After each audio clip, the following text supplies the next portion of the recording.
Hello dear students, चेतना सृजन परिवार में आप लोग का स्वागत है। आज हम लोग पॉलिटी स्टार्ट करेंगे, जिसमें सबसे पहले हम मेकिंग ऑफ द कॉन्स्टिट्यूशन देखेंगे। मेकिंग ऑफ द कॉन्स्टिट्यूशन में हम ये देखेंगे कि कैसे हमारी कॉन्स्टिट्यूएंट असेंबली बनी और फर्दर कैसे इसका प्रोग्रेस हुआ और फर्दर हमारा कॉन्स्टिट्यूशन डेवलप हुआ। ठीक है, चलिए आगे बढ़ते हैं।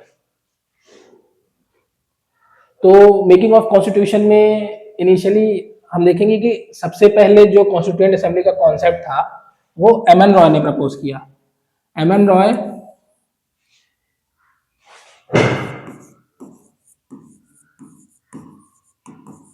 कम्युनिस्ट लीडर थे जिन्होंने 1934 में प्रपोज किया कि हमें एक कॉन्स्टिट्यूएंट असेंबली बनानी है।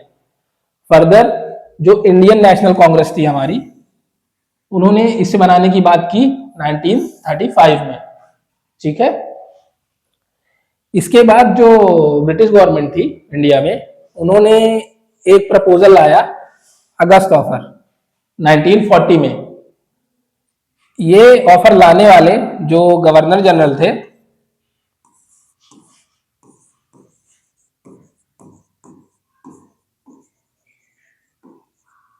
वो थे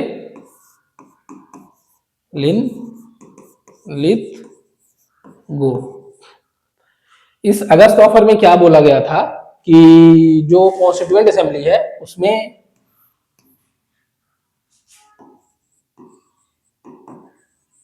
मेनली इंडियंस होंगे जो कि इंडिया का कॉन्स्टिट्यूशन बनाएंगे। फर्दर अगस्त ऑफर के बाद एक कैबिनेट मिशन प्लान आया 1946 में, और इस कैबिनेट मिशन प्लान के बेसिस पे ही हमारा कॉन्स्टिट्यूएंट असेंबली बना।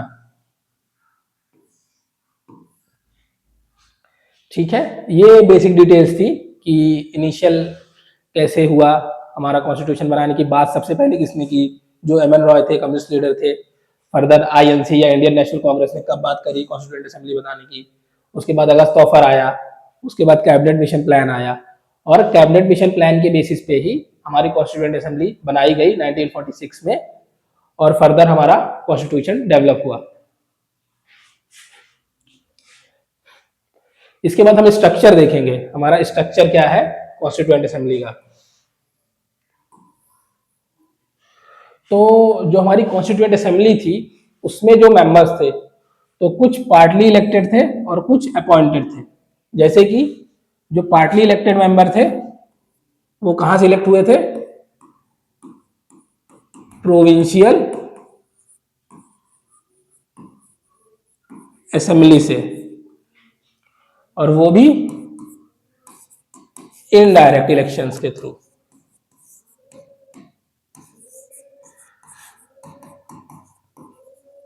ठीक है, और जो अपॉइंटेड मेंबर थे वो कहां से आए थे?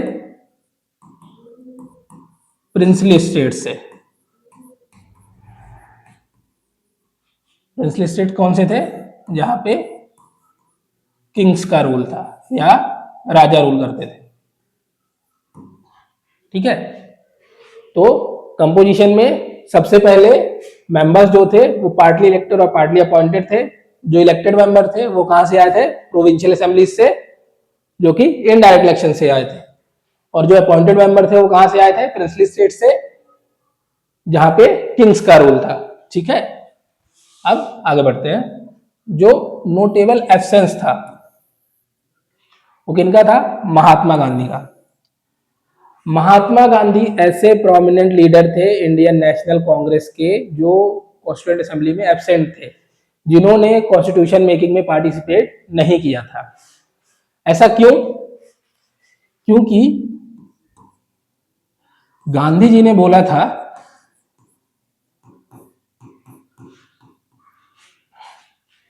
कि आईएनसी को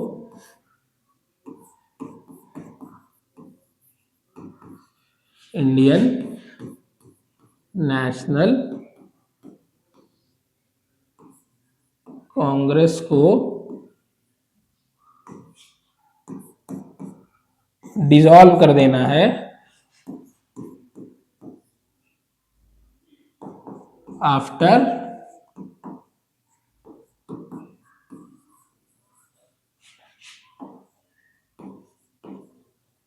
independence of India.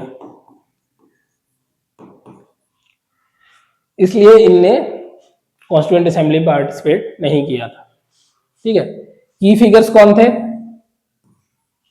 Doctor Rajendra Prasad, ये प्रेसिडेंट थे कॉन्स्टिट्यूएंट असेंबली के। ये प्रेसिडेंट थे जब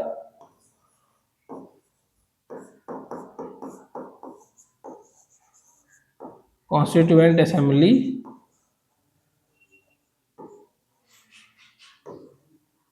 ऐसा कॉन्स्टिट्यूशन मेकिंग बॉडी मीट करती थी।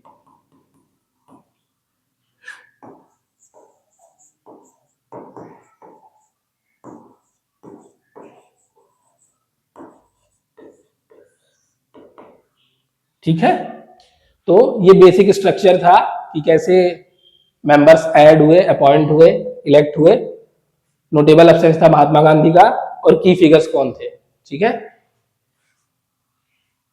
आगे देखते हैं फर्स्ट मीटिंग कब हुई कॉन्स्टिट्यूएंट असेंबली की। ये इंपॉर्टेंट है आप लोग के एग्जाम के लिए। 9 दिसंबर 1946, 9 दिसंबर 1946, ये डेट इंपॉर्टेंट है, याद करना है। फर्स्ट मीटिंग हुई थी 9 दिसंबर 1946।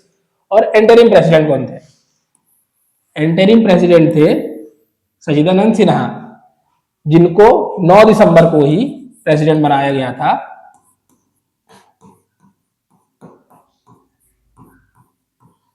और जो सचिदानंद सिन्हा थे वो एल्डेस्ट मेंबर थे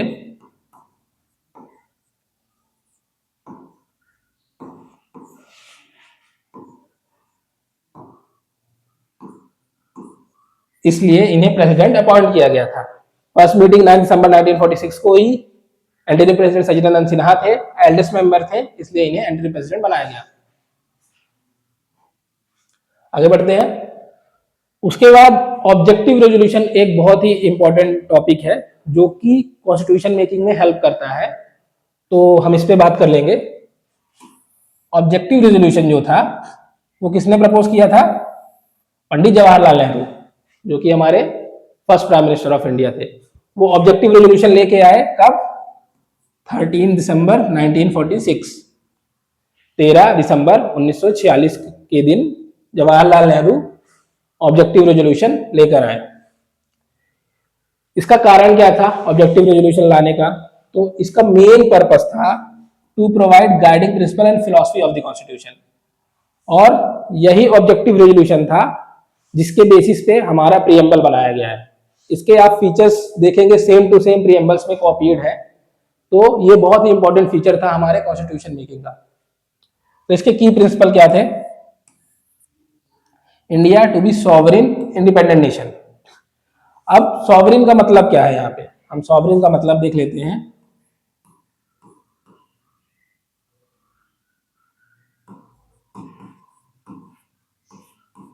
सॉवरेन का मतलब है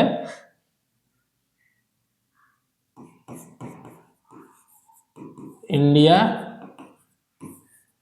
is free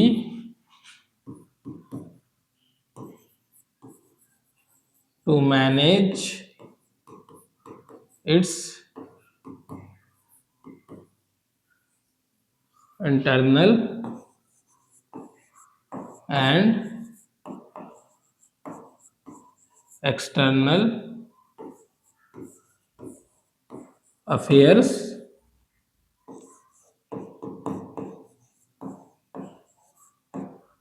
without any pressure from other countries।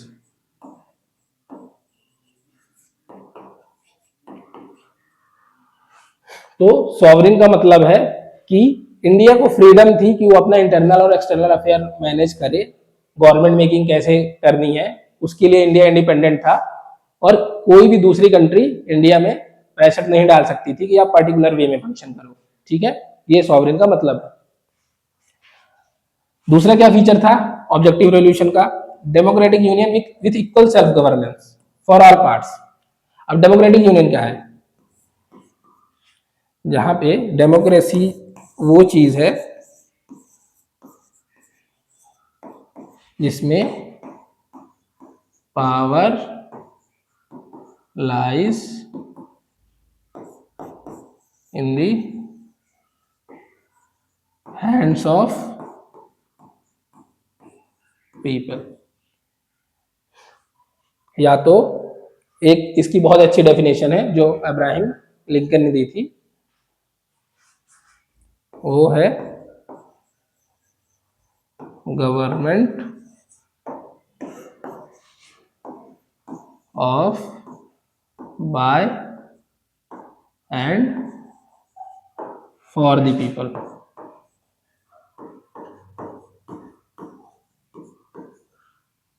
ठीक है, तो डेमोक्रेटिक यूनियन का मतलब है कि एक्चुअल पावर जो है आम जनता के हाथ में है, people are the governing. Self governance का क्या मतलब है कि जो हमारे यूनिट्स है, जो हमारे फेडरल यूनिट्स है या जो हमारे स्टेट्स हैं, उन्हें कुछ पावर दी जाएगी कि वैसा इंडिपेंडेंट फंक्शनिंग कर पाए, तो उसे हम सेल्फ गवर्नेंस बोलेंगे। ठीक है, आगे बढ़ते हैं। अब ड्राफ्ट, कॉन्स्टिट्यूशन का एक ड्राफ्ट प्रिपेयर करना।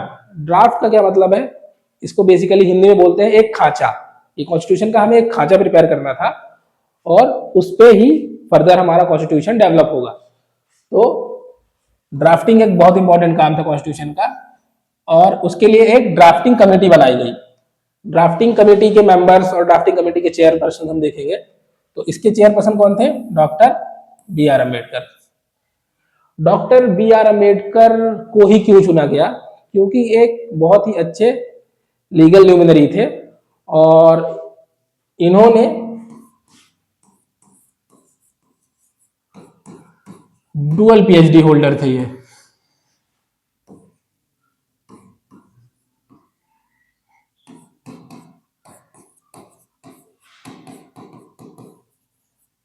पॉलिटिकल साइंस और इकोनॉमी में इनने पीएचडी कर रखी थी, और इनके ट्रैक रिकॉर्ड को भी देखते हुए इन्हें ड्राफ्टिंग कमेटी का चेयरपर्सन अपॉइंट किया गया।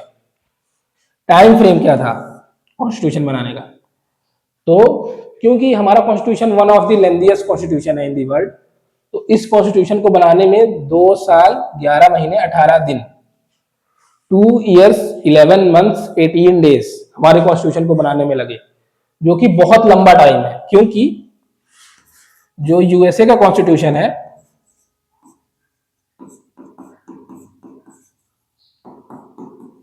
उसे बनाने में 4 months लगे थे,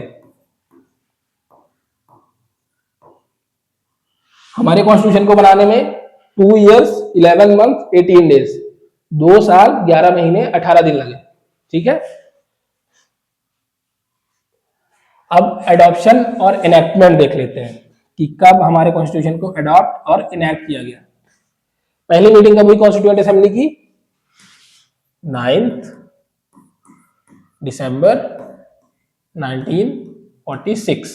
ठीक है, 9 दिसंबर को पहली मीटिंग हुई।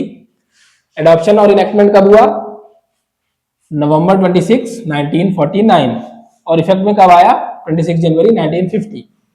ये तीनों बहुत इंपॉर्टेंट डेट्स हैं, 9 दिसंबर 1946, 26 नवंबर 1949 और 26 जनवरी 1950। इन तीनों डेट्स को आप लोग को याद करना है, ये एग्जाम में आपसे कभी पूछी जा सकती है। ठीक है, 9 दिसंबर, 26 नवंबर 1949, 26 जनवरी 1950। अब सिग्निफिकेंस और लेगेसी देखते हैं कि हमारे कॉन्स्टिट्यूशन का सिग्निफिकेंस क्या था, लेगेसी क्या थी, कौन कौन सी चीजें हमें काम में आई हमारी हिस्ट्री की कॉन्स्टिट्यूशन बनाने की, हमारे फ्रीडम स्ट्रगल का क्या पार्ट था जो हमारे कॉन्स्टिट्यूशन में रिफ्लेक्ट होता है। ये सारी चीजें हम देखेंगे कॉन्स्टिट्यूशन मेकिंग में। तो सिग्निफिकेंस और लेगेसी पे आ जाते हैं। तो इंडियन सॉवरेनिटी और डेमोक्रेसी, तो जो कॉन्स्टिट्यूएंट असेंबली थी उसने इंडिया को एस्टैब्लिश किया ऐसा सॉवरेन डेमोक्रेटिक रिपब्लिक। सॉवरेन और डेमोक्रेटिक का मीनिंग तो हमने देख लिया है, रिपब्लिक का मीनिंग देख लेते हैं। रिपब्लिक का मतलब है कि जो हेड ऑफ स्टेट होंगे कहाँ? इंडिया में वो होंगे इलेक्टेड, जबकि जो ब्रिटिश है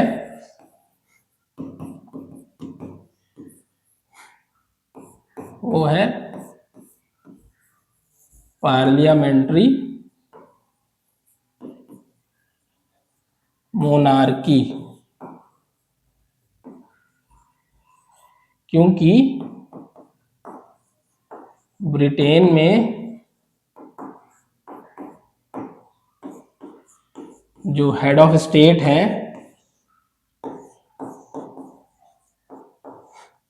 वो किंग या क्वीन होते हैं, इसलिए ब्रिटेन जो है वो पार्लियामेंट्री मोनार्की है। ठीक है, जो हमारा कॉन्स्टिट्यूशन है वो ऐसा गाइडिंग डॉक्यूमेंट एक्ट करता है, किसके लिए? हमारे जो फंक्शनरीज हैं, जैसे कि हमारे मिनिस्टर्स हो गए, हमारे पीएम हो गए, हमारे प्रेसिडेंट हो गए, हमारे सिविल सर्वेंट्स हो गए, और हमारी जुडिशियरी जैसे सुप्रीम कोर्ट, हाई कोर्ट और डिस्ट्रिक्ट कोर्ट, इन सब के लिए जो हमारा कॉन्स्टिट्यूशन है वो ऐसा गाइडिंग डॉक्यूमेंट एक्ट करता है। ठीक है, इसे लिविंग डॉक्यूमेंट भी बोला जाता है।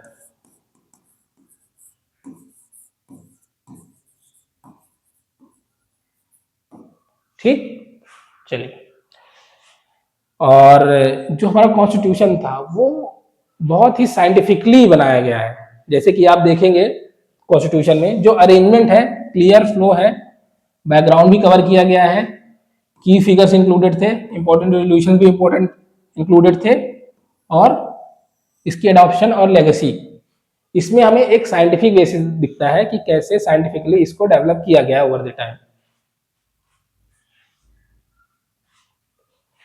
ऑब्जेक्टिव रेवोल्यूशन हमने देख लिया 13 दिसंबर 1946, और गाइडिंग कॉन्सेप्ट और फिलॉसफी इसने दी थी ऑब्जेक्टिव रेजोल्यूशन ने हमारे कॉन्स्टिट्यूशन को। अब ऑब्जेक्टिव रेजोल्यूशन के मेन पार्ट्स क्या थे हमें वो देखने हैं। तो ऑब्जेक्टिव रेजोल्यूशन के मेन पार्ट्स में हम देखेंगे कि सबसे पहले था सॉवरेनिटी एंड इंडिपेंडेंस। तो सॉवरेनिटी और इंडिपेंडेंस हमने देख लिया कि इंडिया एक सॉवरेन नेशन था, वो इंडिपेंडेंट था अपना इंटरनल और एक्सटर्नल अफेयर्स कैरी आउट करने के लिए, और किसी भी दूसरे नेशन पे डिपेंडेंट नहीं था। तो ये ऑब्जेक्टिव रेजोल्यूशन ने मेंशन किया कि इंडिया ऐसा sovereign independent nation. Democratic union का मतलब government of the people, by the people, for the people, वो डेमोक्रेटिक यूनियन हो गया। और पावर्स डेलीगेट की गई थी यूनियन गवर्नमेंट को और स्टेट्स को। और बाकी जो फीचर्स थे हमारे ऑब्जेक्टिव रेजोल्यूशन के उसमें इंक्लूडेड है जस्टिस एंड इक्वालिटी। जस्टिस का मतलब क्या है?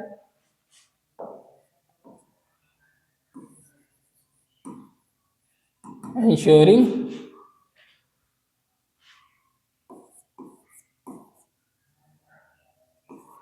equal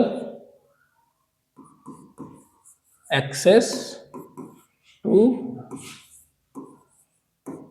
basic resources essential to live life at fullest। Equality का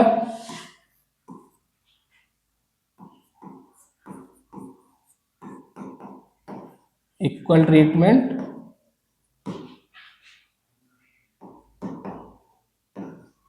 irrespective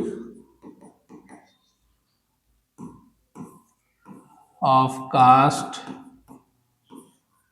creed, color, gender etcetera. ठीक है, तो जस्टिस हो गया, इक्वालिटी हो गया, और कौन कौन से जस्टिस हमें इंश्योर करने थे? Social, economic, political.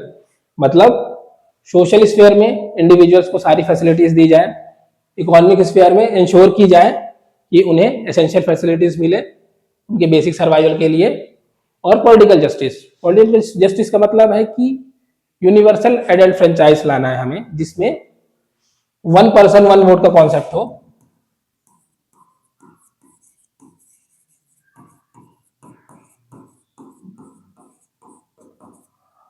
और हमारे इंडिविजुअल्स या हमारे सिटीजन्स जो हैं वो नेशन बिल्डिंग में पार्टिसिपेट कर pi by holding public office.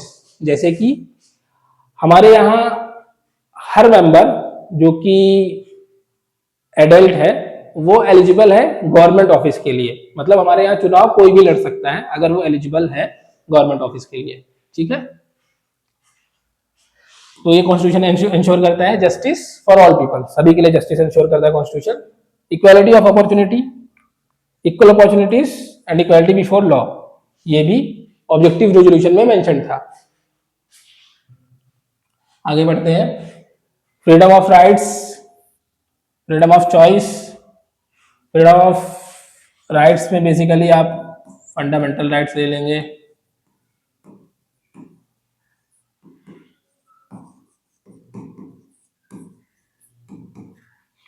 Freedom of choice में चॉइस ऑफ फूड,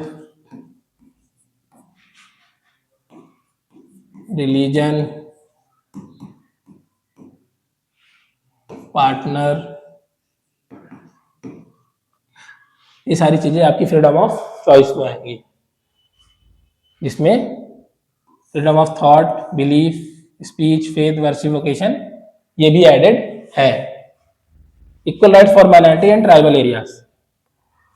तो जो ऑब्जेक्टिव रेजोल्यूशन था हमारा उसमें माइनॉरिटीज और ट्राइबल्स इनके लिए भी इक्वालिटी मेंशन्ड है। इनके इक्वालिटी के लिए क्योंकि ये सोशो इकोनॉमिक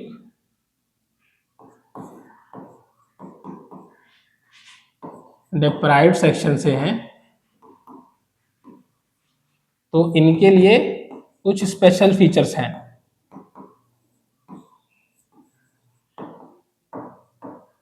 कॉन्स्टिट्यूशन में इनके लिए स्पेशल फीचर्स लाए गए हैं तो इनकी इक्वालिटी इंश्योर की जाए। ठीक है, एक इंपॉर्टेंट फीचर जो ऑब्जेक्टिव रेजोल्यूशन में मेंशन्ड है वो है India's place in international community और ग्लोबल स्टैंडिंग। मतलब ऑब्जेक्टिव रेजोल्यूशन जो जवाहरलाल नेहरू जी लेकर आए वो ये भी मेंशन करता है कि इंडिया को एक इंपॉर्टेंट प्लेस देना है हमें। आगे बढ़ते हैं। अब हम ऑब्जेक्टिव रेजोल्यूशन का अप्रूवल और लेगेसी देखेंगे, कैसे ऑब्जेक्टिव रेजोल्यूशन अप्रूव हुआ और उसकी लेगेसी क्या थी। ठीक है, तो ऑब्जेक्टिव रेजोल्यूशन को यूनानिमसली अप्रूव किया गया 22 जनवरी 1947, 22 जनवरी 1947। यूनानिमसली का मतलब क्या है? यूनानिमसली का मतलब है कि जितने भी मेंबर्स थे कॉन्स्टिट्यूएंट असेंबली में उन सभी ने एग्रीड किया, उन सभी ने यस बोला कि ऑब्जेक्टिव रेजोल्यूशन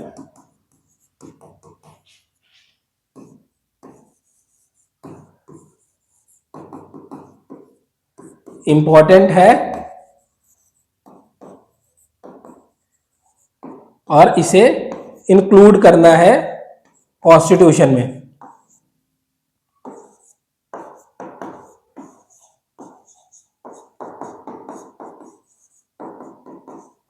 बिना किसी अपोजिशन के, किसी भी मेंबर ने अपोज नहीं किया, यूनानिमसली सभी ने अप्रूव किया ऑब्जेक्टिव रेजोल्यूशन को। ठीक है, इसका इन्फ्लुएंस क्या हुआ कॉन्स्टिट्यूशन में? ऑब्जेक्टिव रेजोल्यूशन का हमारे कॉन्स्टिट्यूशन में क्या इन्फ्लुएंस हुआ? वो क्या है कि इसने शेप किया हमारे कॉन्स्टिट्यूशन का फाइनल फॉर्म और फ्यूचर अमेंडमेंट। मतलब जो ऑब्जेक्टिव रेजोल्यूशन था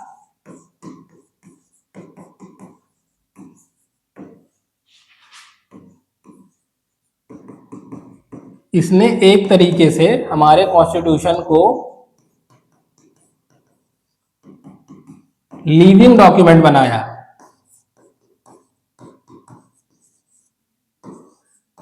मतलब हमारे कॉन्स्टिट्यूशन को इसने एक लाइफ दी कि उसमें अमेंडमेंट्स हो सके और टाइम के साथ चेंजेस आ सके। ठीक है, और ये बेसिस बना हमारे प्रीएम्बल का। जो कि हम आगे देखेंगे, प्रीएम्बल के फीचर्स हम आगे देखेंगे। तो हमारा ऑब्जेक्टिव रेजोल्यूशन बेसिस बना प्रीएम्बल का।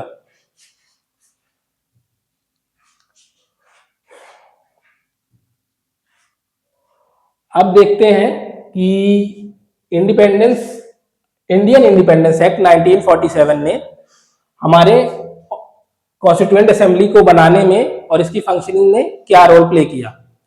तो जो इंडियन इंडिपेंडेंस एक्ट था, सबसे पहले ये पास हुआ था, पास्ड इन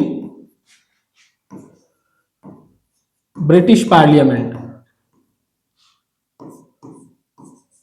इसे अंग्रेजों ने अपने पार्लियामेंट या संसद में पास किया था। और इसके बेसिक फीचर्स क्या थे कि इसने एम्पावर्ड किया असेंबली को टू अमेंड और रिपील एनी ब्रिटिश लॉ। इसने हमारे कॉन्स्टिट्यूएंट असेंबली को पावर दी टू अमेंड और repeal any British law. For example की Government of India Act 1935, Government of India Act 1919, ये सारे एक्ट थे जो हमारा इंडिया था, जो हमारा ब्रिटिश इंडिया था, वो गवर्न हो रहा था। तो इस एक्ट ने हमारे कॉन्स्टिट्यूएंट असेंबली को पावर दी कि उस एक्ट को हम रिपील, अमेंड या एंड कर सकते हैं। ठीक है, इसने इंश्योर किया, इंडियन इंडिपेंडेंस एक्ट ने इंश्योर किया कि जो हमारी कॉन्स्टिट्यूएंट असेंबली है उसका डुअल फंक्शन हो। डुअल फंक्शन किस सेंस में, एक कॉन्स्टिट्यूशन ड्राफ्टिंग इंडिपेंडेंट इंडिया के लिए जिसमें हमारे कॉन्स्टिट्यूशन के बेसिक फीचर्स एडेड है, दूसरा enacting ordinary laws for the country. Ordinary law कैसे, for example traffic laws, marriage loss,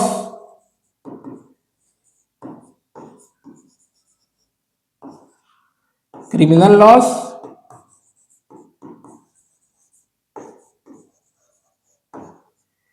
ये कुछ ऐसे लॉस थे जो हमारे कॉन्स्टिट्यूएंट असेंबली ने। ठीक है, आगे बढ़ते हैं।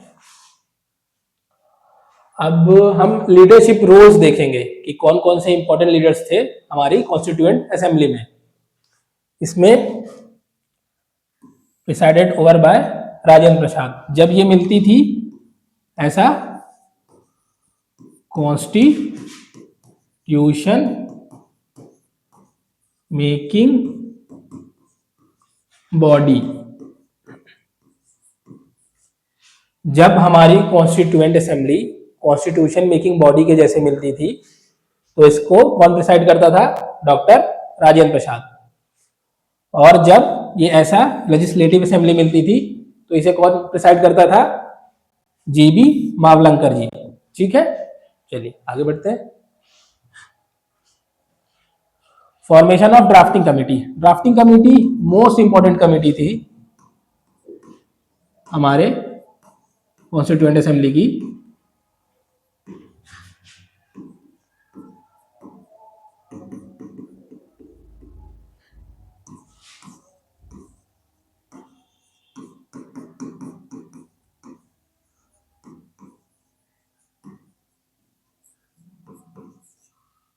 ठीक है, इसे कब स्टैब्लिश किया गया, अगस्त 1947, 29 अगस्त 1947,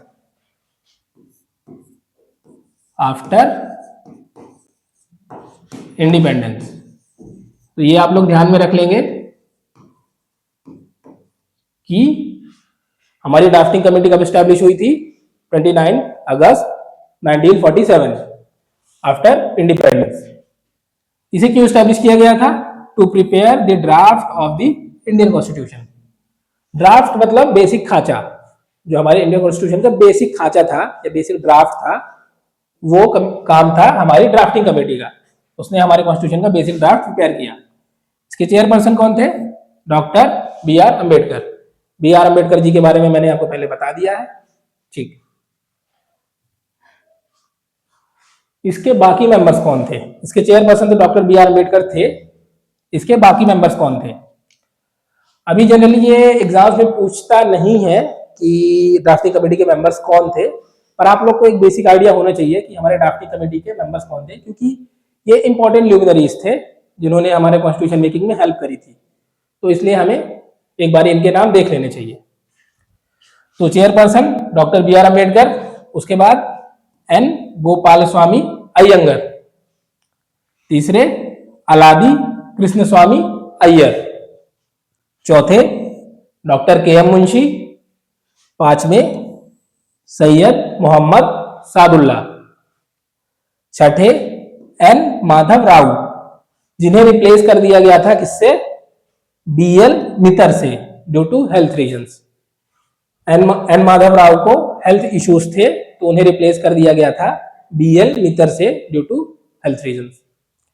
सातवें कौन थे, टीटी कृष्णमचारी, टीटी कृष्णमचारी, इनको रिप्लेस कर दिया गया था डीपी खैतान से, क्योंकि इनकी डेथ हो गई थी 1948 में। ठीक है, कौन कौन से मेंबर्स थे, पहले chairperson doctor B R Ambedkar, उसके बाद एन गोपाल स्वामी अयंगर, तीसरे अलादी कृष्ण स्वामी अय्यर, चौथे डॉक्टर के एम मुंशी, पांचवें सैयद मोहम्मद सादुल्ला, छठे एन माधव राव, जिन्हें रिप्लेस किया गया था बी एल मित्तर से, और साथ में टीटी कृष्णमचारी, जिन्हें रिप्लेस किया गया था डीपी खैतान से। ठीक है, अब रोल क्या था हमारे ड्राफ्टिंग कमेटी का, तो क्योंकि ये मोस्ट इंपोर्टेंट कमेटी थी कॉन्स्टिट्यूशन की, तो इसका रोल हमें देखना है। तो रिव्यूज एंड रिविजन्स, किसको रिव्यू करना था, हमारे जो कॉन्स्टिट्यूशनल एडवाइजर थे बी एन राव, उन्होंने बहुत सारे कॉन्स्टिट्यूशन पढ़े और उससे एक फॉर्मल ड्राफ्ट प्रिपेयर किया था। ठीक है, आगे बढ़ते हैं।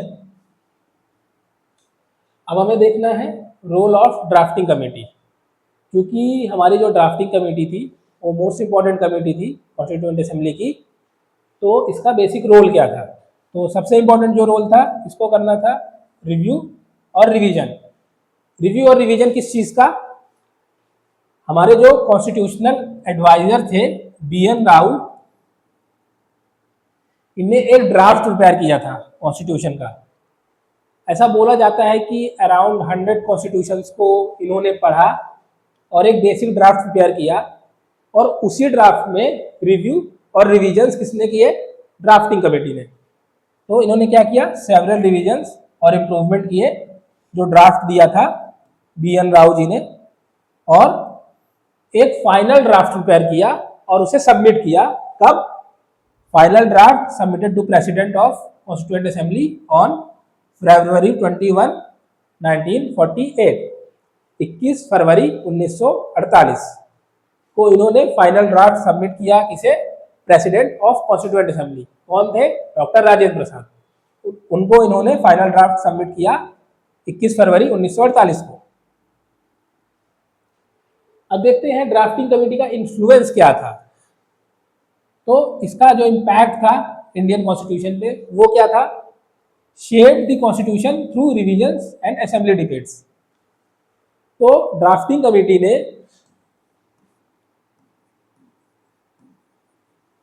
सेवरल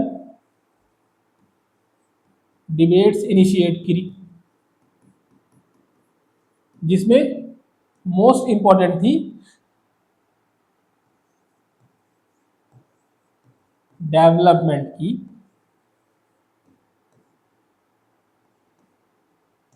जिसमें लेवल ऑफ डेवलपमेंट डिसाइड करना था।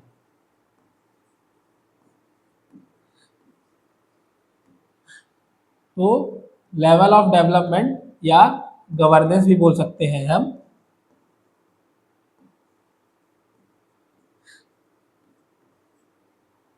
इसमें महात्मा गांधी ने बोला था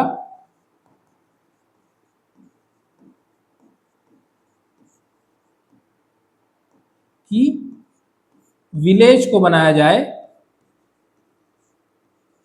level of development, but B R Ambedkar ji ने क्या बोला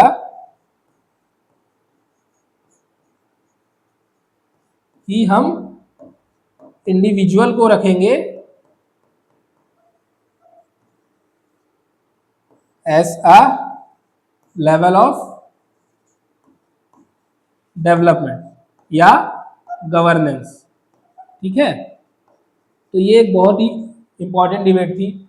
इसके बाद दूसरी debate UCC uniform civil code उस पर थी, और भी जो लॉस थे उसमें कंटिन्यूसली डिबेट हुई, और उसके बाद जो लॉस निकल कर आए हमारे कॉन्स्टिट्यूशन बनाने के वो बहुत इंपॉर्टेंट थे, और उन्होंने हमारे कॉन्स्टिट्यूशन को लिविंग डॉक्यूमेंट बनाया।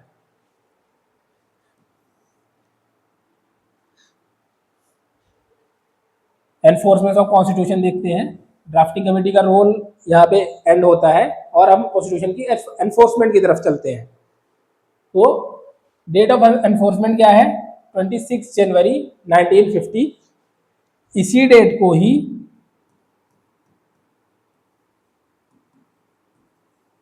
इंडिया को रिपब्लिक डिक्लेयर किया गया,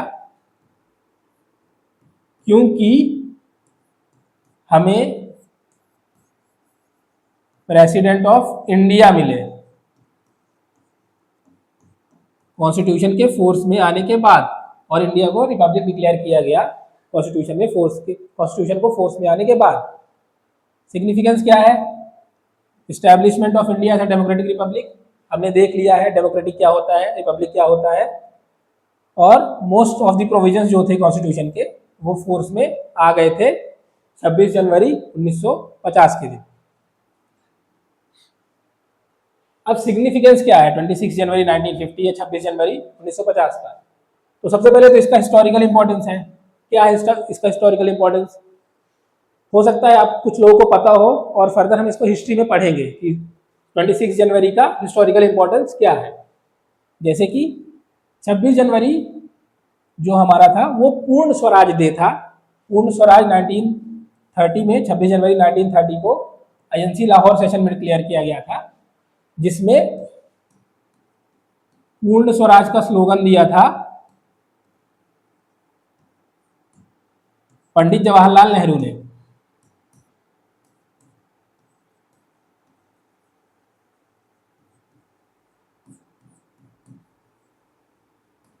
पूर्ण स्वराज या कंप्लीट इंडिपेंडेंस बोल ले।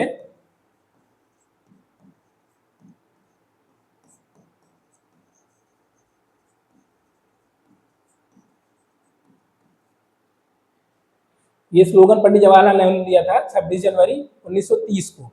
इसीलिए हमने कॉन्स्टिट्यूशन को फोर्स में लाया 26 जनवरी 1950 को। ठीक है, बाकी एंड ऑफ कॉन्स्टिट्यूएंट असेंबली कब हुई? Constituent assembly ceased to exist on 26 January 1950 and was replaced by interim parliament till 1952 elections। जो हमारी कॉन्स्टिट्यूएंट असेंबली थी उसे 26 जनवरी 1950 को खत्म कर दिया गया। It was cease to exist, और उसे क्या बना दिया गया? एंटरिम पार्लियामेंट, भारत का संसद। कब? 26 जनवरी 1950 को, और उसके बाद 1952 में इलेक्शन हुए और नई संसद आई। इसके बाद की टास्क क्या थे हमारे कॉन्स्टिट्यूएंट असेंबली के? टास्क या रोल क्या थे? कॉन्स्टिट्यूएंट असेंबली का काम क्या था?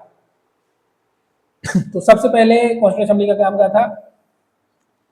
एक ड्राफ्ट कॉन्स्टिट्यूशन बनाना, जो कि एक फ्रेमवर्क प्रोवाइड करेगा इंडियन पॉलिटी के लिए, इंडियन इकोनॉमी के लिए, इंडियन सोसाइटी के लिए, कैसे इंडिया को गवर्न करना है, गवर्नेंस स्ट्रक्चर। ये सारा हमें कहाँ से मिला? कॉन्स्टिट्यूशन के ड्राफ्ट से, या हमारे कॉन्स्टिट्यूएंट असेंबली ने वो चीज़ दी हमें। ठीक है, लेजिस्लेटिव रोल था। हमने देखा कि कैसे एक तो कॉन्स्टिट्यूशन प्रिपेयर किया गया हमारी कंट्री के लिए, दूसरा इसका लेजिस्लेटिव रोल था कि जो बेसिक लॉज थे जो गवर्न कर रहे थे इंडिविजुअल को या सोसाइटी को, वो भी इस कॉन्स्टिट्यूएंट असेंबली ने दिया। कुछ एडिशनल अचीवमेंट्स हमारे कॉन्स्टिट्यूएंट असेंबली की जो कि हमें याद रखनी है, ये इंपॉर्टेंट है। सबसे पहला कॉमनवेल्थ मेंबरशिप। तो कॉमनवेल्थ क्या होता है मैं आपको ये बता देता हूं। तो कॉमनवेल्थ है group of countries ruled by British government. इसका सिंपल मीनिंग अगर देखें तो अंग्रेजों ने जिस भी देशों में रूल किया था या अपना राज्य स्थापित किया था, उन कंट्रीज को हम कॉमनवेल्थ कंट्रीज बोलते हैं। तो इसकी एक 56 मेंबर की ग्रुपिंग है, उसको कॉमनवेल्थ ग्रुपिंग बोलते हैं। तो इस कॉन्स्टिट्यूएंट असेंबली ने रेटिफाई किया इंडिया की कॉमनवेल्थ मेंबरशिप कब? मई 1949 में, मई 1949 में, मतलब इंडिपेंडेंस के बाद।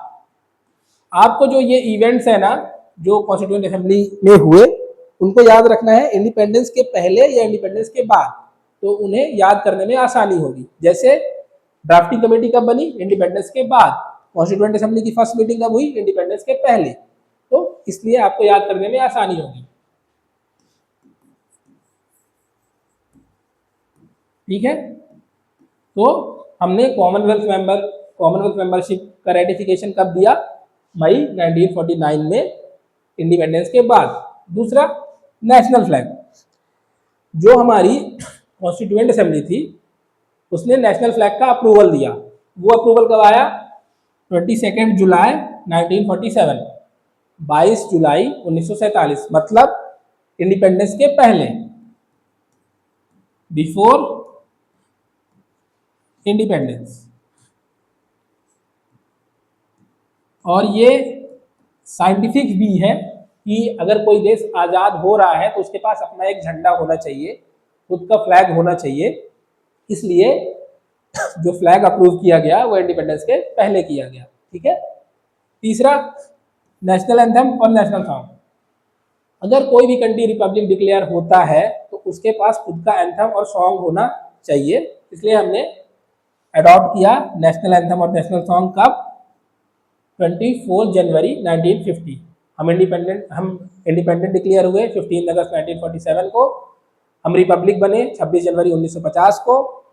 और हमने नेशनल एंथम और नेशनल सॉन्ग अडॉप्ट किया 24 जनवरी 1950 को। ठीक है। First president of India doctor Rajendra Prasad, ये कब बने? 24 जनवरी 1950। हम तब रिपब्लिक डिक्लेयर हो गए थे जब हमको फर्स्ट प्रेसिडेंट मिले। फिर मेजर कमिटीज देखेंगे हम कॉन्स्टिट्यूएंट असेंबलीज की। तो इनका रोल था इन डेप्थ रिसर्च,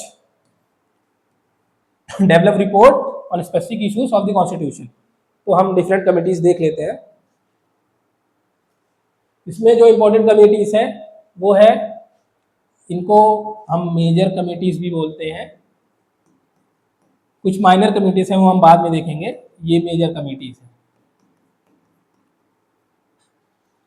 सबसे पहले यूनियन पावर्स कमेटी, मतलब जो हमारी यूनियन कॉन्स्टिट्यूशन थी या यूनियन गवर्नमेंट थी वो पावर कहाँ से डिराइव करेगी, कैसे फंक्शन करेगी।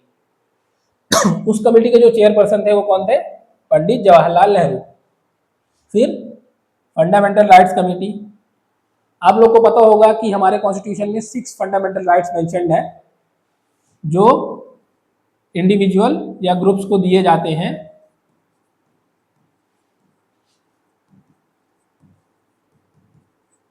तो वो फंडामेंटल राइट्स जो आए या कॉन्स्टिट्यूशन में जो इंक्लूड किए गए, उसके चेयरपर्सन कौन थे? सरदार वल्लभ भाई पटेल। तीसरा है union constitution committee. Union constitution committee का मतलब है कि हम इंडिया को ऐसा यूनियन मानते हैं। ऐसा यूनियन मतलब कि भारत बना है अलग अलग स्टेट और यूनियन टेरिटरीज को मिला के, तो ये एक यूनियन है स्टेट्स और यूनियन टेरिटरीज का। तो उस यूनियन को बनाने के लिए जो कमेटी थी उसके चेयरपर्सन कौन थे? पंडित जवाहरलाल नेहरू। ठीक है। फिर प्रोविंशियल कॉन्स्टिट्यूशन कमेटी।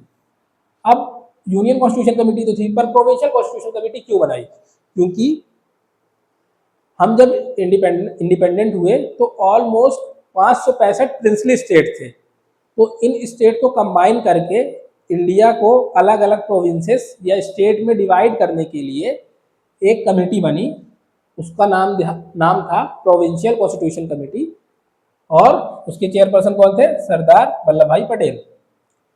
उसके बाद advisory committee on minorities and tribal areas. तो इस कमेटी की ज़रूरत क्या थी?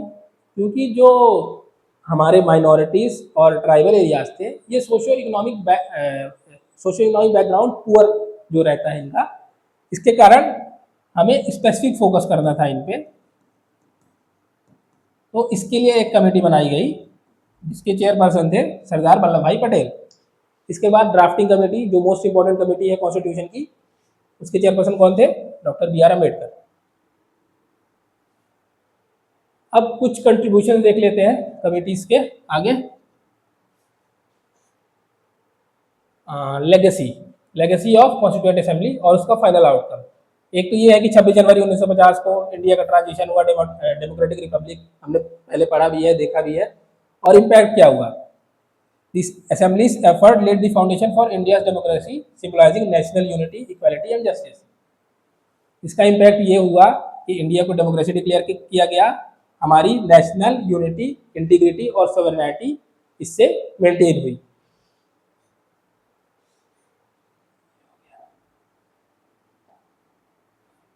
ठीक है, कुछ एडिशनल की कमेटीज है, ये भी मेजर कमेटीज का ही पार्ट है।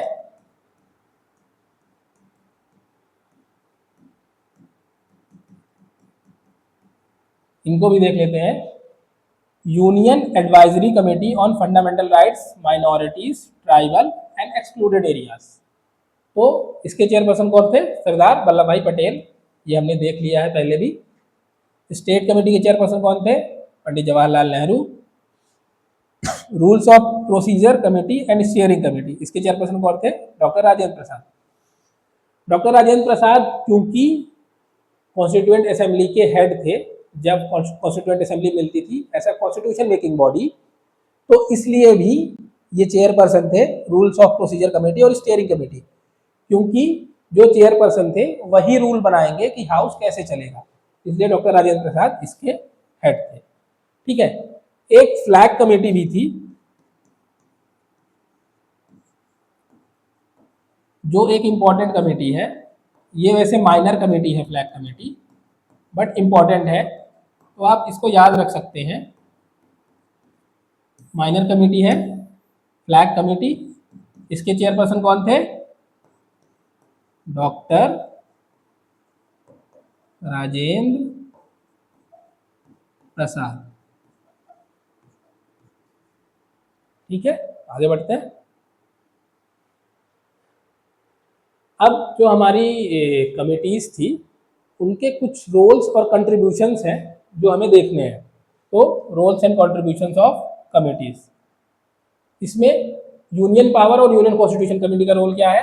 Define the distribution of power between union and state. जैसा कि मैंने आपको पहले भी बताया था कि कौन कौन सी पावर हमारे यूनियन गवर्नमेंट के पास होगी, कौन कौन सी पावर हमारे स्टेट गवर्नमेंट के पास होगी, गवर्नेंस स्ट्रक्चर क्या होगा, गवर्नेंस कैसे कैरी आउट होगा, ये सारी चीजें इस कमेटी ने रिव्यू किया और सजेशंस दिए और उनके बेसिस पे ड्राफ्ट प्रिपेयर हुआ। ठीक है, फिर provincial constitution committee focus on structure and governance of provinces. Provinces मतलब स्टेट, मतलब जब ब्रिटिश गवर्नमेंट थी तो जो हमारे स्टेट थे या राज्य थे उनको प्रोविंसेस बोलते थे। जब हम इंडिपेंडेंट हुए तो फिर हमने उनको स्टेट्स बोलना चालू कर दिया या राज्य बोलना चालू कर दिया। तो जो प्रोविंशियल कॉन्स्टिट्यूशन कमेटी थी सॉरी, उसने ये बताया कि इनका स्ट्रक्चर क्या होगा, हमारे स्टेट कैसे बनेंगे और इनका गवर्नेंस कैसे कैरी आउट होगा। तो इसके चेयरपर्सन हमने देखा था सरदार वल्लभ भाई पटेल थे। फिर ड्राफ्टिंग कमेटी जो कि मोस्ट इंपॉर्टेंट कमेटी थी, ये रिस्पॉन्सिबल था ड्राफ्ट प्रिपेयर करने में कॉन्स्टिट्यूशन का। Union advisory committee address issues related to fundamental right, minority और tribal affairs. Fundamental right, minority और tribal, fundamental right one of the most important part है constitution का, इसको हार्ट और सोल भी बोलते हैं, तो इसलिए इंपॉर्टेंट कमेटी थी। और माइनॉरिटीज और ट्राइबल अफेयर्स इसलिए इंपॉर्टेंट है क्योंकि मैंने बताया भी सोशो इकोनॉमिक बैकवर्ड सेक्शन से है और इनका इक्वल ट्रीटमेंट जरूरी था, इसलिए इस कमेटी की फंक्शनिंग बहुत इंपॉर्टेंट थी। State committee deal with relation and integration of state with Indian union, क्योंकि बहुत सारे स्टेट्स पाकिस्तान से मर्ज होना चाहते थे, बहुत सारे स्टेट इंडिपेंडेंट होना चाहते थे, तो ये कमेटी इंपॉर्टेंट थी कि हम उन्हें इंटीग्रेट कर पाए इंडियन यूनियन में।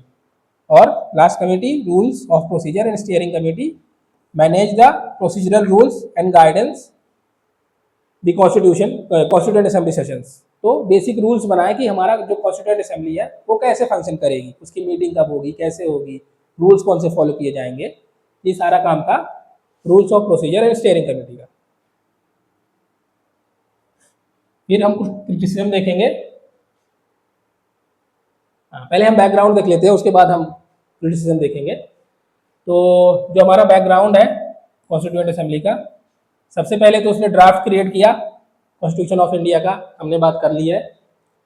BN Rao as a constitutional advisor, क्योंकि कोई भी असेंबली या कोई भी ग्रुप होता है ना, तो एक एडवाइजर होना बहुत जरूरी है, क्योंकि BN राव एक हाई प्रोफाइल लीगल ल्यूमिनरी थे, इसलिए इनको ऐसा कॉन्स्टिट्यूशनल एडवाइजर अपॉइंट किया गया। वेरियस कमिटीज थी जिनमें रिकमेंडेशन और डिसेंट भी अलाउड था। डिसेंट क्या होता है? डिसएग्रीमेंट।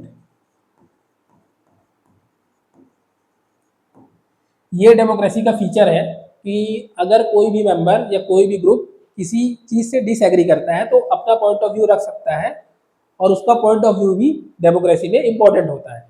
इसलिए माइनॉरिटीज को डेमोक्रेसी में इक्वल राइट्स है एज मेजॉरिटी। ड्राफ्टिंग प्रोसेस का ओवरव्यू देख लेते हैं हम, और जिसमें BN राव का इंपॉर्टेंट रोल था। इनने रिपोर्ट कलेक्ट की वेरियस कमिटीज से, एक ड्राफ्ट सबमिट किया ड्राफ्टिंग कमेटी को, फिर कमेटी की वोटिंग हुई जिसमें मेजॉरिटी वोट से डिसीजन लिए गए, जो कि बेसिक फीचर है। अभी भी आप देखेंगे तो हमारे संसद में ऐसा ही होता है, पार्लियामेंट में कोई भी चीज़ होती है तो उसका फॉर्मेट यही भी है। कोई भी अगर लॉ पास करना है तो सेम फॉर्मेट फॉलो किया जाता है। और member could resistant dissent, dissent की बात हमने कर ली पिछले स्लाइड में। अब कुछ क्रिटिसिज्म है हमारे कॉन्स्टिट्यूशन के, जैसे लैक ऑफ डायरेक्ट इलेक्शन। हमारे जो मेंबर इलेक्टेड भी थे वो इनडायरेक्टली इलेक्टेड थे। कहाँ से? प्रोविंशियल असेंबलीज से।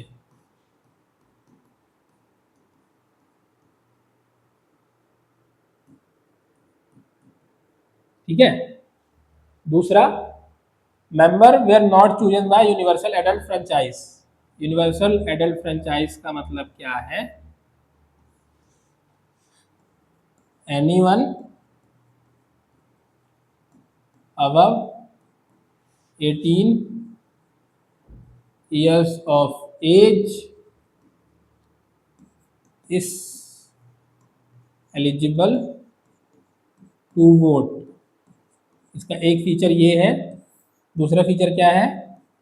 1 person 1 वोट, या 1 वोट 1 वैल्यू, जो कि कॉन्स्टिट्यूएंट असेंबली के मेंबर्स को इलेक्ट करने में नहीं फॉलो हुआ था। ठीक है।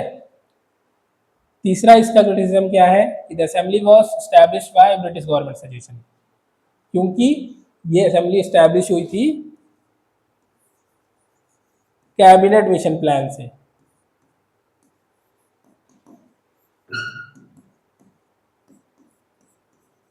इसलिए बोला जाता है कि ब्रिटिश गवर्नमेंट के सजेशन से, या ब्रिटिश गवर्नमेंट ने ही इस असेंबली को एस्टैब्लिश किया था। तो ये भी एक इसका क्रिटिसिज्म है। Sessions authorised by British government. इसका मतलब ये है कि क्योंकि ये असेंबली 1946 में एस्टैब्लिश हो गई थी और तब हम इंडिपेंडेंट नहीं थे, तो इसके सेशंस जो थे, क्योंकि हम तब ब्रिटिश गवर्नमेंट के अंडर ही थे, ब्रिटिश रूल चल रहा था हमारी कंट्री में, तो इसके जो सेशंस थे वो ऑथराइज्ड बाय ब्रिटिश गवर्नमेंट थे। ब्रिटिश गवर्नमेंट ही ऑथराइज करती थी सेशंस को। और क्या था? लिमिटेड सॉवरेनिटी थी, क्योंकि तब तक ब्रिटिश रूल चल रहा था हमारे यहाँ। और क्वेश्चन क्या थे? टाइम कंज्यूमिंग, जैसे 2 years 11 months 18 days लगे हमें कॉन्स्टिट्यूशन बनाने में। और अगर हम कंपेयर करेंगे यूएस कॉन्स्टिट्यूशन से तो ये 4 महीने में बन गया था। हमारे कॉन्स्टिट्यूशन को लगे 2 साल 11 महीने 18 दिन, लेकिन यूएस का कॉन्स्टिट्यूशन 4 महीने में ही बन गया था। तो टाइम कंज्यूमिंग था। टाइम लगा तो रिसोर्सेज भी बहुत सारे खर्च होंगे, वो बहुत सारे पैसे खर्च हुए होंगे। Indian constitution assembly to a significant longer time mention कर दिया है। क्यों? इसका मेन रीजन क्या था? Complexity of issues and diverse input. सबसे बड़ा कॉम्प्लेक्सिटी क्या था? Diverse population.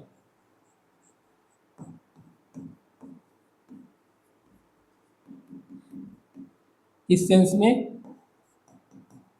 Diversity in culture, cuisine या फूड, लाइफस्टाइल,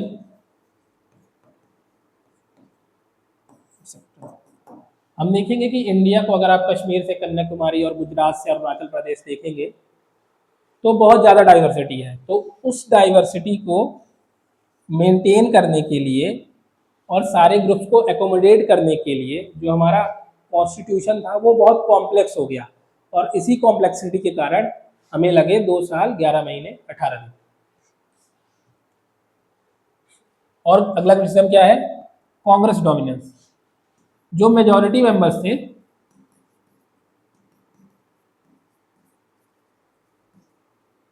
वो आईएनसी से थे, इंडियन नेशनल कांग्रेस से। तो हमें डोमिनेंस ऑफ कांग्रेस दिखता है। मेजर पॉलिटिकल पार्टी थी, इंडिपेंडेंस में भी बहुत इंपॉर्टेंट रोल था, मेजर रोल कांग्रेस का ही था, इसलिए भी ये फीचर दिखता है हमारे कॉन्स्टिट्यूएंट असेंबली में। और influence led to the activation of one party view point. क्योंकि मेजॉरिटी मेंबर कांग्रेस से ही थे तो ऐसा बोला जाता है कि जो कांग्रेस का व्यू पॉइंट था वही इंक्लूड हुआ हमारे कॉन्स्टिट्यूशन में या कॉन्स्टिट्यूएंट असेंबली में। अदर व्यू पॉइंट्स जैसे कम्युनिस्ट व्यू, सोशलिस्ट व्यू, ये लिमिटेड रहे। जो कांग्रेस का व्यू पॉइंट था वो ज्यादा रिफ्लेक्ट हुआ कॉन्स्टिट्यूशन में, ऐसा बोला जाता है। अगला डिसीजन है language and complexity, lawyers and politician influence. ऐसा देखा गया है कि जो मेजॉरिटी मेंबर्स थे कॉन्स्टिट्यूएंट असेंबली के वो लॉयर्स थे। The assembly had large number of legal professional and politicians. Critics claim this led to the constitution bulkiness and complex language. क्योंकि आप देखते होंगे कि अभी भी बहुत सारे फीचर्स हमारी जुडिशियरी इंटरप्रेट करती है। वो क्यों? क्योंकि हमारा जो कॉन्स्टिट्यूशन है ना वो बहुत ही कॉम्प्लेक्स है। कॉन्स्टिट्यूशन की जो लैंग्वेज है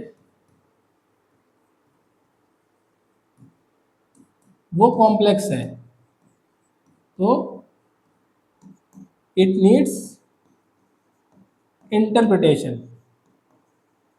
तो इसलिए फिर जुडिशियरी का रोल आता है कि कौन सा feature basic feature of constitution है, कौन सा फीचर इंपॉर्टेंट है, ये सारी चीज़ें फिर जुडिशियरी देखती है और इंटरप्रेट करती है कॉन्स्टिट्यूशन को। ठीक है, समरी देख लेते हैं क्रिटिक्स का। लैक ऑफ डायरेक्ट इलेक्शन था, टाइम कंज्यूमिंग था, कांग्रेस डोमिनेंस था, कॉम्प्लेक्स लैंग्वेज था, रिफ्लेक्शन और लेगेसी देख लेते हैं। Despite criticism, assemblies work laid the foundation of Indian democracy. India को रिपब्लिक बनाया, एक हमारे कॉन्स्टिट्यूशन को लिविंग डॉक्यूमेंट बनाया। क्योंकि क्रिटिसिज्म तो हर चीज़ का है, इस वर्ल्ड में कोई भी चीज़ परफेक्ट नहीं है, लेकिन क्रिटिसिज्म इम्पॉर्टेंट है। अगर क्रिटिसिज्म होगा तो हम फर्दर ग्रो करेंगे, तो इसलिए हमारे कॉन्स्टिट्यूशन को लिविंग डॉक्यूमेंट बनाया।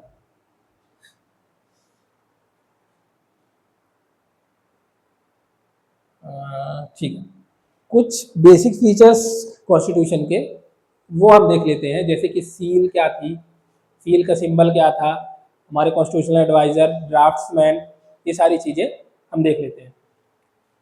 तो हमारे कॉन्स्टिट्यूशन का जो सिंबल था या सील था वो एलिफेंट था। Elephant was adopted as the official seal of the assembly. Objective क्या था? डाइवर्स और इंक्लूसिव फ्रेमवर्क बनाना नेशन के लिए। दूसरा important figures, sir B N Rau constitutional adviser थे, हमने बात कर ली थी। HVR अयंगर ये सेक्रेटरी थे to the constituent assembly, manage the proceeding. इसका मतलब क्या है कि जो सेक्रेटरी थे कॉन्स्टिट्यूएंट असेंबली की, वो डिसाइड करते थे कि पहले कौन सी डिबेट होगी, उसके बाद कौन सी डिबेट होगी, कौन कौन से डॉक्यूमेंट्स ज़रूरी हैं उन डिबेट्स को करने के लिए, और उस कॉन्स्टिट्यूशन की कंटिन्यूस और रेगुलर फंक्शनिंग के लिए। ये सारा काम था HVR अयंगर का। ठीक है। उसके बाद SN मुखर्जी, ये थे प्रिंसिपल ड्राफ्ट्समैन। मतलब ड्राफ्ट मतलब खांचा, जो कॉन्स्टिट्यूशन का खांचा बनाया गया है उसको ड्राफ्ट करने का जो काम किया है वो किसने किया है? SN मुखर्जी जी ने। ये प्रिंसिपल ड्राफ्टमैन थे कॉन्स्टिट्यूशन का। उसका जो स्ट्रक्चर है वो इनने डेवलप किया है कि किस फॉर्मेट में लिखा जाएगा कॉन्स्टिट्यूशन। फॉर एग्जांपल कि ये पेज है, ये ऐसा ऐसा लिखा जाएगा। फॉर एग्जांपल कहीं हमने पैराग्राफ मूव करके आगे से लिखा है, यहाँ पेंटिंग डालनी है, यहाँ वर्ड्स डालने हैं, ये सारी चीज़ें किसने डिसाइड करी? SN मुखर्जी ने। ठीक है। उसके बाद प्रेम बिहारी नारायण राजदा, ये कैलीग्राफर थे। कैलीग्राफर मतलब हमारा जो कॉन्स्टिट्यूशन है वो हैंड रिटन है, और इसको किसने लिखा है? हमारे कैलीग्राफर प्रेम बिहारी नारायण रायजादा ने। ठीक है। क्रिटिसिज्म हमने देख लिया।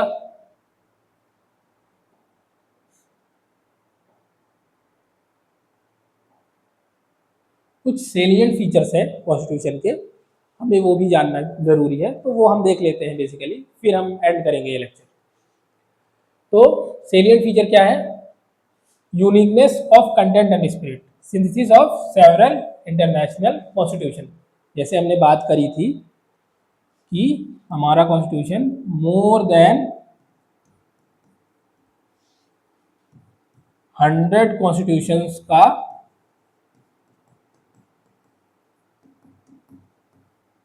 मिक्सचर है। हमने अलग अलग फीचर्स अलग अलग कॉन्स्टिट्यूशन से लिए हैं, जो हम आगे के लेक्चर्स में देखेंगे। ठीक है। और इसमें भी जो मोस्ट सुटेबल एस्पेक्ट थे अलग अलग कॉन्स्टिट्यूशन के, जो अलग अलग एस्पेक्ट थे जो हमारे सोसाइटी को और गवर्नेंस को सूट करते थे, हमने वही फीचर लिए हैं। जैसे हमने प्रियम्बल लिया, प्रियम्बल का स्ट्रक्चर जो हमने लिया वो हमने US से लिया, पर जो इसका कंटेंट था वो हमने कहां से लिया? ऑब्जेक्टिव रिजोल्यूशन से। तो ऐसा नहीं है कि हमने ब्लाइंडली कॉपी कर लिए हैं अलग अलग देशों के कॉन्स्टिट्यूशन, हमने फीचर्स कॉपी किए हैं और उसको मॉडिफाई किया है हमारे सोसाइटी और हमारे कल्चर के हिसाब से। अलग अलग सोर्स क्या है? US constitution, British, Irish, other constitution, ये सोर्सेस हम देखेंगे आगे। और कुछ फीचर्स हैं।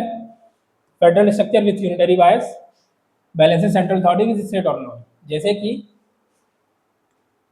Federal structure with unitary bias का मतलब है, इसका एक टर्म है क्वासी फेडरल या क्वासाई फेडरल भी बोल सकते हैं। इसमें है कि in case of emergency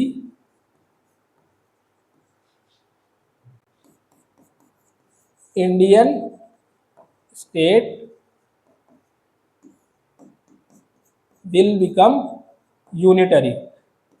unitary का मतलब सारी पावर्स यूनियन गवर्नमेंट के पास आ जाएंगी इमरजेंसी के केस में। ठीक है। तो federal structure with unitary bias का मतलब समझ में आ गया आपको।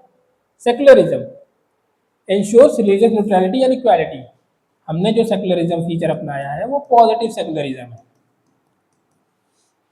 पॉजिटिव सेक्युलरिज्म का मतलब equal treatment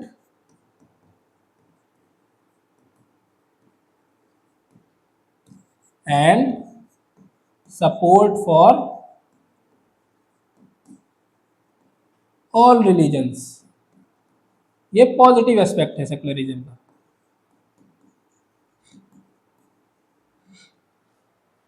fundamental rights and duties, जो कि इंडिविजुअल के लिए इम्पोर्टेंट है, उसकी ग्रोथ और डेवलपमेंट के लिए।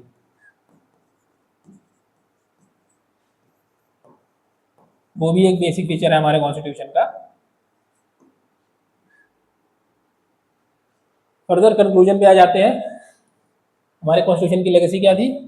क्रिटिसिज्म था, लेकिन हम इसमें फाउंडेशन दिया एक डेमोक्रेटिक गवर्नेंस के लिए। हमें रिपब्लिक बनाया, हमें सॉवरेन बनाया, हमें सेकुलर बनाया, है ना। और इसका इम्पैक्ट क्या था? बोथ ग्लोबल प्रिंसिपल और इंडियन वैल्यूज का मिक्सचर है ये। ऐसा क्यों? क्योंकि हमने मोर देन 100 कॉन्स्टिट्यूशंस का यूज किया है